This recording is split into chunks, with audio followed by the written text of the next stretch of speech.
ଯେତେବେଳେ ଚାହିଁବେ ସେ ଝିଅ ତୁମକୁ ଦବ। ମିଳନ ପାଇଁ ହାତ ଧରିକି ରୁମ୍କୁ ଡାକିବ। କେବଳ 7 ଥର ଏହି ମନ୍ତ୍ରକୁ ପଢ଼ି ଗୋଟିଏ ଶୁଖିଲା ଲଙ୍କା ଜାଳି ଦିଅନ୍ତୁ, ତାପରେ ଦେଖିବେ ଚମତ୍କାର। ହଁ ଫ୍ରେଣ୍ଡସ୍, ଆପଣ ସମସ୍ତେ ମନେ ମନେ କେଉଁ ନା କେଉଁ ଝିଅକୁ ଭଲ ପାଉଥିବେ। ପଡ଼ିଶା ଘର ସୁନ୍ଦରୀ ଭାଉଜକୁ ପଟେଇବାକୁ ଚାହୁଁଥିବେ। ତାଠାରୁ ନିଜର ମନ ମୁତାବକ କାମ ହାସଲ କରିବାକୁ ଚାହୁଁଥିବେ। କିନ୍ତୁ ଇଏ ଏତେ ସହଜ ନୁହେଁ। ଏଥିପାଇଁ ଆଜିର ଏହି ଭିଡ଼ିଓଟିରେ ମୁଁ ଆପଣଙ୍କ ପାଇଁ ଏମିତି ଏକ ଶକ୍ତିଶାଳୀ ବଶୀକରଣ ନେଇ ଆସିଛି, ଯାହାକୁ ଆପଣ କରିଦେଲେ ସୁନ୍ଦରୀରୁ ସୁନ୍ଦରୀ ଝିଅକୁ ମୁହୂର୍ତ୍ତକ ଭିତରେ ପଟେଇ ପାରିବେ। ପଡ଼ିଶା ଘର ସୁନ୍ଦରୀ ଭାଉଜଠାରୁ ନିଜର ମନ ମୁତାବକ କାମ ହାସଲ କରିପାରିବେ। ଏହି ବଶୀକରଣ କରିବା ପାଇଁ ଆପଣଙ୍କୁ କୌଣସି ପ୍ରକାର କଷ୍ଟ କାମ କରିବାକୁ ପଡ଼ିବନି କିମ୍ବା କିଛି ବି ପଇସା ଖର୍ଚ୍ଚ କରିବାକୁ ପଡ଼ିବନି। କେବଳ ମୁଁ ଆପଣଙ୍କୁ ଗୋଟିଏ ବଶୀକରଣ ମନ୍ତ୍ର କହିବି। ଏହି ମନ୍ତ୍ରକୁ 7 ଥର ପଢ଼ିକି ଶୁଖିଲା ଲଙ୍କା ଜାଳିଦେବେ। ଯେମିତି ଆପଣ ଏପଟେ ଶୁଖିଲା ଲଙ୍କା ଜାଳିବେ, ସେପଟେ ସେ ଝିଅ ବା ନାରୀ ବିଚଳିତ ହୋଇ ଉଠିବ, ଟାଣି ହୋଇ ଆପଣଙ୍କ ପାଖକୁ ଆସିବ। ଯେପର୍ଯ୍ୟନ୍ତ ଆପଣଙ୍କ ସହିତ ସମ୍ପର୍କ ରଖିନି, ସିଏ ଗୋଟେ ମୁହୂର୍ତ୍ତ ବି ରହିପାରିବନି। ନମସ୍କାର ଫ୍ରେଣ୍ଡସ୍, ଓଡ଼ିଆ ଫଣ୍ଡା ଚ୍ୟାନେଲକୁ ଆପଣମାନଙ୍କୁ ସ୍ୱାଗତ। ଆଜିର ଏହି ଭିଡ଼ିଓଟିରେ ମୁଁ ଆପଣଙ୍କୁ ଶିଖେଇବି ଆପଣ କିପରି ଗୋଟିଏ ଶୁଖିଲା ଲଙ୍କା ସାହାଯ୍ୟରେ ଝିଅ ପଟେଇ ପାରିବେ, ନାରୀ ମୋହିନୀ କରିପାରିବେ। ଏହି ବଶୀକରଣ ଏତେ ଶକ୍ତିଶାଳୀ କି ଏହାର ପ୍ରୟୋଗ କେବେ ବି ଖାଲି ଯାଏନି। ଯିଏ ବି ଏହାକୁ କରିଛି ସଫଳ ହେଇଛି। ବର୍ଷ ବର୍ଷ ଧରି ଭାଙ୍ଗି ଯାଇଥିବା ପୁରୁଣା ପ୍ରେମକୁ ଫେରାଇ ଆଣିପାରିଛି।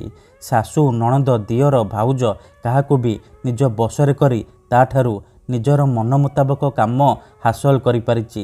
ତେଣୁ ଯଦି ଆପଣ ଯେତେ ଚେଷ୍ଟା କରି ମଧ୍ୟ ଝିଅ ପଟେଇ ପାରୁନାହାନ୍ତି, ପଡ଼ିଶା ଘର ସୁନ୍ଦରୀ ଭାଉଜକୁ ପଟେଇ ପାରୁନାହାନ୍ତି, ତେବେ ମାତ୍ର ଥରେ ମୋ କଥା ମାନି ଏହି ମନ୍ତ୍ରକୁ 7 ଥର ପଢ଼ିକି ଗୋଟିଏ ଶୁଖିଲା ଲଙ୍କା ଜାଳି ଦିଅନ୍ତୁ। ତାପରେ ଦେଖିବେ ଯେଉଁ ଝିଅ ପଟୁନଥିଲା, ଆପଣଙ୍କୁ ଭାव ଦେଉନଥିଲା, ସେ ଝିଅ ନିଜେ ଆସି ଆପଣଙ୍କ ସହିତ କଥା ହେବ, ଆପଣଙ୍କୁ ଭଲ ପାଉଛି ବୋଲି କହିବ। ଯେଉଁ ବିବାହିତା ନାରୀ ବା ପଡ଼ିଶା ଘର ଭାଉଜ ଆପଣଙ୍କୁ ଇଗ୍ନୋର କରୁଥିଲା, ଅଣଦେଖା କରୁଥିଲା, ସିଏ ନିଜେ ଫୋନ୍ କରିବ, ହାତ ଧରିକି ରୁମ୍କୁ ଡାକିବ, ଯାହା ଚାହିଁବେ ତାହା କରିବ। କୌଣସି ପ୍ରକାର ବାଧା ଦେବ ନାହିଁ। ଏହି ବଶୀକରଣ କେଉଁ ବି ପୁଅ ବା ଝିଅ ଅତି ସହଜରେ କରିପାରିବେ।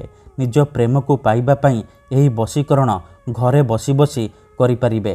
ତେଣୁ ମୋର ଆପଣମାନଙ୍କୁ ଅନୁରୋଧ କି ମନରେ କୌଣସି ଖରାପ ଉଦ୍ଦେଶ୍ୟ କିମ୍ବା କୌଣସି ଖରାପ କାମ ପାଇଁ ଆପଣ ଏହି ବଶୀକରଣ ପ୍ରୟୋଗ କରିବେନି। କାହିଁକି ନା ମାତ୍ର ଥରେ ଯେଉଁ ଝିଅ ବା ନାରୀ ଉପରେ ଆପଣ ଏହି ବଶୀକରଣ ପ୍ରୟୋଗ କରିଦେବେ, ସିଏ ସାରା ଜୀବନ ପାଇଁ ଆପଣଙ୍କର ଗୁଲାମୀ କରିବ, ଆପଣଙ୍କର ଇସାରାରେ ନାଚିବ।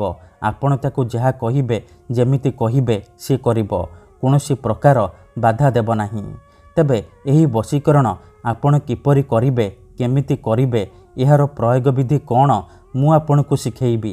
ସମ୍ପୂର୍ଣ୍ଣ ପ୍ରୟୋଗ ବିଧି ମୁଁ ଆପଣଙ୍କୁ ଠିକ୍ ଭାବରେ ଶିଖେଇବି। ଜାଣିବା ପାଇଁ ଭିଡ଼ିଓଟିକୁ ମୂଳରୁ ଶେଷ ପର୍ଯ୍ୟନ୍ତ ପୁରା ଧ୍ୟାନ ସହିତ ଦେଖନ୍ତୁ। ଅଧାରୁ ଛାଡ଼ିକି ପଳେଇଲେ କିମ୍ବା କାଟି କାଟି ଦେଖିଲେ ଆପଣ କିଛି ବି ବୁଝିପାରିବେନି। ପରେ କମେଣ୍ଟ କରିବେ, ଗୁରୁଜୀ ଆପଣଙ୍କର ବଶୀକରଣ କାମ କରୁନି। ଦେଖନ୍ତୁ, ମୁଁ ଆପଣଙ୍କୁ ସବୁ ଭିଡ଼ିଓରେ କହୁଛି, ଯେଉଁପରି ଆପଣ ଭଗବାନଙ୍କୁ ମାନୁଛନ୍ତି, ଭଗବାନଙ୍କ ଉପରେ ବିଶ୍ୱାସ ରଖିଛନ୍ତି, ନିଜର ସବୁ ଦୁଃଖ କଷ୍ଟ ଅସୁବିଧା ଭଗବାନଙ୍କୁ ଜଣାଉଛନ୍ତି, ଯଦି ସେ ଅସୁବିଧାର ସମାଧାନ ନ ହେଲା, ତାହାର ମାନେ ନୁହେଁ କି ଭଗବାନ ନାହାନ୍ତି। ସେହିପରି ମନ୍ତ୍ର ତନ୍ତ୍ର ହୁଏ, ବଶୀକରଣ କାମ କରେ, କିନ୍ତୁ ଏହାକୁ ଆପଣଙ୍କୁ ସିଦ୍ଧ କରିବାକୁ ପଡ଼ିବ। ପ୍ରୟୋଗ ବିଧି ଠିକ୍ ଭାବରେ କରିବାକୁ ପଡ଼ିବ। ତେବେ ଯାଇ ମୁଁ ଆପଣଙ୍କୁ ଗ୍ୟାରେଣ୍ଟି ଦେଉଛି, ଆପଣ ଯେତେ ସୁନ୍ଦରୀ ଝିଅକୁ ଚାହିଁବେ ମୁହୂର୍ତ୍ତକ ଭିତରେ ପଟେଇ ପାରିବେ। ପଡ଼ିଶା ଘର ସୁନ୍ଦରୀ ଭାଉଜକୁ ପଟେଇ ପାରିବେ। ତାଠାରୁ କିଛି ବି କାମ ହାସଲ କରିପାରିବେ। ସିଏ ଆପଣଙ୍କର ସବୁ କଥା ମାନିବ। ଆପଣ ତାକୁ ଯେଉଁଠିକି ଡାକିବେ, ଯେଉଁଥିପାଇଁ ଡାକିବେ, ସିଏ ଆସିବ। କୌଣସି ପ୍ରକାର ବାଧା ଦେବ ନାହିଁ।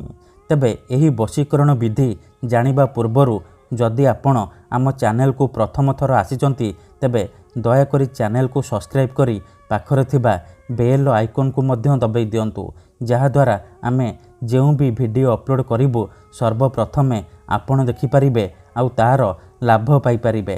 ତେବେ ଚାଲନ୍ତୁ ଜାଣିବା ଏହି ବଶୀକରଣ ଆପଣ କିପରି କରିବେ। ମନେ ରଖନ୍ତୁ, ଏହି ବଶୀକରଣ ବିଧିକୁ ଆପଣ କେବଳ ଶୁକ୍ରବାର ଦିନ କରିବେ।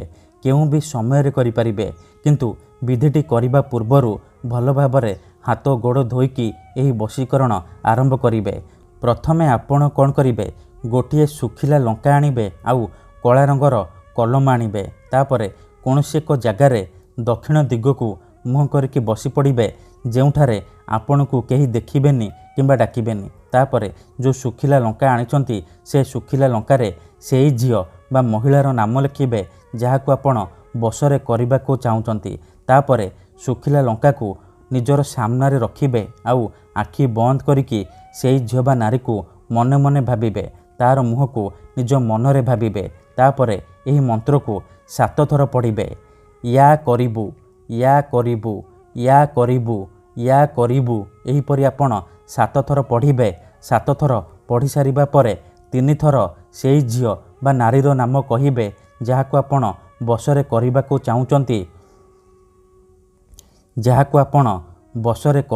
ଚାହୁଁଛନ୍ତି। ତାପରେ କ'ଣ କରିବେ, ସାଙ୍ଗେ ସାଙ୍ଗେ ସେ ଶୁଖିଲା ଲଙ୍କାକୁ ଜାଳିଦେବେ। ଯେମିତି ଆପଣ ଏପଟେ ଶୁଖିଲା ଲଙ୍କା ଜାଳିବେ, ସେପଟେ ସେ ଝିଅ ବିଚଳିତ ହୋଇ ଉଠିବ, ଆପଣଙ୍କ ଆଡ଼କୁ ଆକର୍ଷିତ ହେବାକୁ ଲାଗିବ। ଧନ୍ୟବାଦ।